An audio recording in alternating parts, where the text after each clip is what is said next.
তোরা সমাজের শয়তান, জগতের জঞ্জাল। তোদের হঠাৎ সামনে দাঁড়িয়ে কলি যুগের মহাকাল আমি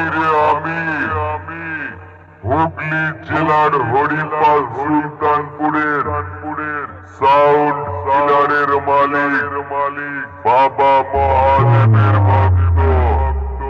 আমি সারা পুরোটাই বিষাক্ত।